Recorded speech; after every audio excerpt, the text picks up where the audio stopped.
Hi everyone, this is Wilson Jett. I haven't been recording as much lately because I've been really involved tracking the news about the upcoming presidential election that occurs on Tuesday, November 6th. I wanted to share with you a spontaneous conversation that occurred on the PlayStation Network a couple of nights ago between myself, Toro, and P-Dub regarding the president's response to the Benghazi question that was posed to him at the second debate. For me, playing Battlefield Online is a good way for myself, my family, and some of my friends who are spread out all over the United States and even the UK to keep in touch. And I wanted to demonstrate that serious moments like this segment at the end of this video really do take place sometimes, and we talk about this stuff. I have a very diverse group of friends, and I appreciate any sort of thoughtful discussion. I like having friends who have different opinions on the big topics, who are open-minded, willing to listen, and who can teach me something. I think listening is becoming something of a lost skill in the way that we communicate with one another online, via text, through social networks. In a way, I like Battlefield as a game because it actually promotes active listening and being cooperative. But let me get back to the topic that you see in the title of the video. The remarks I make in the live chat section of this video have to do with a heated discussion I had with another person on Facebook regarding how I felt about the president's response to the Benghazi question, which was posed to him at the last debate. Let me give you just a little context about myself before I roam into political waters here, just so you know where I'm coming from. I'm 39. I'm a husband and a dad. I have 3 kids, 2 girls and a baby boy on the way. I grew up in Indiana, but now I live in Florida. I have degrees in both genetics and counseling, and I'm currently working toward becoming a licensed counselor in the state of Florida. My wife works in healthcare. In terms of my party affiliation, economically, I'm more conservative, but socially, I'm somewhat liberal. For example, I'm both pro-choice and I support gay marriage. I disagree fundamentally with certain elements of both parties in America. Since my 18th birthday, I voted both Republican and Democrat, but I do vote Republican more often. I voted for Al Gore in 2000, but I supported several Democratic leaders in the state of Indiana, like Senator Evan Bayh. However, having said all of that, I will be voting for Mitt Romney in the upcoming presidential election, and the current administration's handling of the attack in Benghazi, Libya, on September 11th of this year is just one of the many reasons why. So let's talk about that for a couple of minutes. Last night, the President of the United States appeared on Comedy Central's The Daily Show with Jon Stewart and discussed his response to the attack. The President remarked that the death of 4 Americans is not optimal. Let every word of what I just said sink in for a moment. First off, why is the Commander-in-Chief on Comedy Central, or The View, or David Letterman? And why did he leave for a fundraiser in Las Vegas the day after the attack? Are these actions presidential? Suboptimal is not how I would describe American deaths. That is more than just a regrettable choice of words. It suggests a fundamental disconnect with the values of the American people. Now, the basic issue in the Benghazi debate is why we were led to believe, for over 2 weeks after the incident, that the attack was the result of a spontaneous protest, a protest against a YouTube video that had gone viral sometime around September 8th or 9th. The video in question is a pathetic attempt by an Israeli film producer in California to discredit the Muslim faith. It's poorly made, and it's really just a lengthy trailer for a movie that will never ever see the light of day. It was created with the explicit purpose to be inflammatory and derogatory to the Muslim community. Now, there were actually demonstrations in Cairo, Egypt regarding this video around the time of the attack in Benghazi. Last night on The Daily Show, and since the last debate, the President has said that he and his cabinet laid out all of the information to the American people as they received it. These statements are disingenuous and obviously false. That is the real issue at hand. The timeline of events has become clear on this matter. The facts are available for any who seek them. The President's position on this matter is simply indefensible. His administration did not lay out the information available to them as they received it. In fact, they did the opposite of that. The White House claims that they had no actionable intelligence, which warranted increased security at the consulate in Benghazi. Yet there were multiple attacks earlier in the year. And Eric Nordstrom, the regional State Department representative, made several requests for additional resources. In addition to this, a leader of al-Qaeda named Ayman Zawahiri released a video of his own on September 10th, urging Libyans to attack American targets. Is none of this considered actionable intelligence? A local radical group called Ansar al-Sharia took up the call from Zawahiri very shortly thereafter and organized the attack on the U.S. consulate in Benghazi and the nearby CIA annex using assault rifles, RPGs, and mortars. The attack began at the consulate and raged across the city toward the annex for almost 8 hours. Afterwards, an Ansar al-Sharia leader proclaimed in a news conference that we are saluting our people for this zeal in protecting their religion to grant victory to the Prophet. The response has to be firm. So I ask you, does it sound to you that the attack arose from a spontaneous protest? The White House perpetuated this myth well after it was apparent what actually happened in Libya. The CIA shared all of the information within 24 hours, and in fact, our leadership may have even had live streaming video of the event available to them. A local resident in Benghazi, 20-year-old Mohammed Bishari, actually watched the assault happen, and he described the brigade he saw leading the attack. He made this statement: "It was the Ansar al-Sharia people. There was no protest or anything like that." So ask yourself, why did the president and his administration want you to believe that it was? In his campaign stump speech, Mr. Obama has been traveling around the country thumping his chest, spiking the football, and saying Al-Qaeda is on the run and bin Laden is dead. Earlier this week, the speech suddenly changed to say, "I said we'd focus on the terrorists who actually attacked us on 9/11, and we have. And bin Laden is dead." Please don't get the impression in any way, shape, or form that my statements here are an indictment of Muslim faith. Far from that. As an American, I support both the First Amendment rights of the misguided and hateful filmmaker who produced this awful short film, and the religious freedom of all people everywhere. Please don't let these terrible attacks shape your opinion of Muslim people as a whole. In fact, it's very easy to find images of real peaceful demonstrators holding signs and banners that say, "These thugs and murderers do not represent Islam." And sorry, American people, this is not the behavior of Islam and our Prophet. The people responsible for these attacks are radical extremists filled with hate. Unfortunately, there are extremists of all sorts right here in America as well. Don't participate in the hate. Listen to the perspectives of others. Exercise your right to vote if you are of age. The best way to resolve any dispute is not to convince another person that you are right and they are wrong, but to tell them how you feel about something. If you are honest and you can tell a person how you really feel, you'll see their defenses come right down. I promise you that. Learn as much as you can, and don't sit on the sidelines. It's better to make a mistake and learn from the consequences of that choice than to simply receive a benefit from others. Anyway, so that's my take. Here's the live chat I was telling you about. The gameplay is terrible because I was too busy talking, but thank you for listening.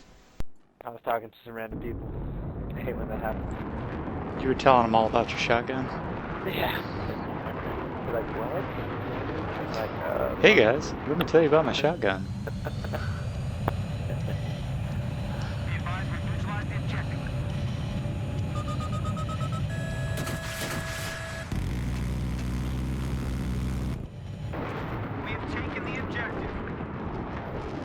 Are we on a winning team? I just got a double vehicle disable. What the hell happened there? Hostile jeep has been spotted. Over. Hostile jeep is hostile. Yeah, that is awesome. That made me feel good. Your team won.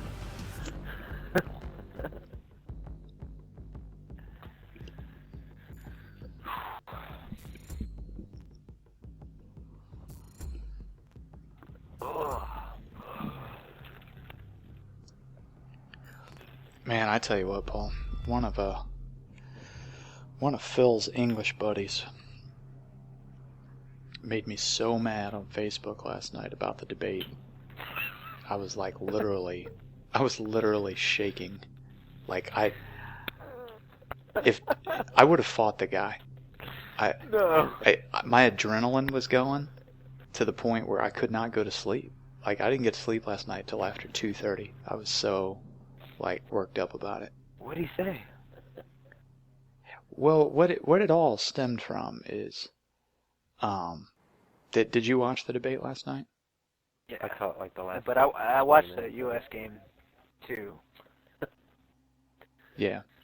Okay. Did you catch the part where the president decided that he would get all presidential, and he started lecturing Governor Romney on what was appropriate behavior for the commander-in-chief, and that any suggestion that he intentionally misled the American people was patently offensive. And then he claimed to tell us that he actually said it was a terrorist attack in the Rose Garden the day after. Yeah. Which, I mean, those are all flat out lies. I mean, he created a false narrative in which the Muslims were portrayed as victims, and were victims of religious persecution from the misguided Western American culture. I mean, they fantasized that whole thing. That never happened. They witnessed the attack in real time, and then created this story to make us feel bad about ourselves. I mean, Right, I don't exactly. get it. And we apologize. The worst thing is we apologize. We went on a witch hunt with our director, the director of that movie. I don't care where you're at. It's you know, like, have patience, you know, like, don't, you choose to be offended, right? That's your choice to be offended. No one offends you. You choose to be offended, right? And people just, like, it's no reason to, I just hate that whole idea of we have to watch out for Muslims' feelings overseas when they kill our soldiers. They literally spit the rocks, but yet someone makes a movie, and yet that justifies that reaction. The American people say that's okay. Yeah, but that's not even what happened. And the thing is, they know what happened, but they're going to tell us that's what happened. Yeah. Until it becomes so blatantly obvious that they're, fabricating this whole thing, that then they start to sort of tell the truth. And then, Governor Romney didn't really even call him out on it. But the president didn't care for the suggestion. So then he, got all presidential and decided that he would play the commander-in-chief card. And it was at that point that Governor Romney said, okay, well, then why did you call it a spontaneous protest after, it happened, rather than a terrorist attack? And the president sat there and said, I did call it an act of terror the next day in the Rose Garden. And Governor Romney said, hold on, let me just get this straight, just so we're clear. The following day, you called it an act of terror. And he said, that's right, that's what I said. And he goes, you called it an act of terror the following day? He said, check the transcript. And I don't know if you have read the transcript, but he was making reference to 9/11/2001 and how the United States of America, won't be shaken by acts of terror. It was a very general statement. General, yeah. He wasn't saying that what had happened was a planned attack. And now they're just playing word games. So anyway, the bottom line is that whole thing really upset me. It offended me when I heard the president say it. I was very disappointed. I was angry. I was like, how stupid does he think we are? It just made me very mad. And I put a Facebook status on there that said, so we're playing semantics now. Just because you used the word terror in a paragraph doesn't mean that you called it a terrorist attack. And some of these English guys that I know from soccer forums, this guy jumps on there and says, well, I guess the Republicans must have lost the debate since you're all on here bitching about semantics. I told him, I said, look, man, the man lied, and I'm really disappointed, and it angers me. And I imagine that, those families are angry too. Well, then he goes on to tell me that I'm lying, that I'm only pretending to be upset because it suits my political ends, which are to undermine the president. And these are British guys? yeah, and I was like, how are you going to tell me that I'm lying? Or how do you suppose to know what I think and feel? I'm genuinely upset right now. He's like, well, you're still lying, and I don't want to play this game with you. And I'm like, I'm honestly not playing a game, and I'm not trying to get at you. I was just stating my opinion. I'm not, this isn't personal. It's not directed towards you. I didn't care for what the president said. It made me angry. You're attacking me. Calling me a liar. You're saying that I'm pretending to have these emotions in order to elicit some kind of response from people. And at one point he referred to the whole thing as quote unquote that Benghazi thing. He said, oh, here we go on that Benghazi thing again. And I'm like, really? That's pretty callous, considering that 4 Americans lost their lives. And he was like, don't presume to patronize me. I served in the military. And I said, well, now it's especially surprising that that's your take on it. I really don't get it. But yeah, I was pretty pissed off. One thing about me is, like, probably my number one value is fairness. And there isn't anything that gets me worked up more than when I'm accused of something that I didn't do. You just feel helpless. It makes you feel a little bit crazy. Tanks coming towards Bravo.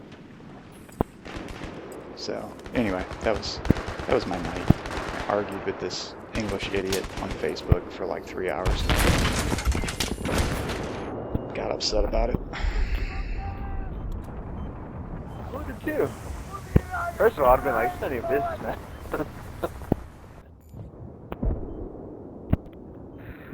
I'd have been an a-hole.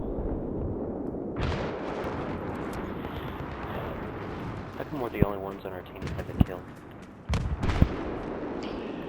Yeah, I'm playing terrible too because I was talking the whole time.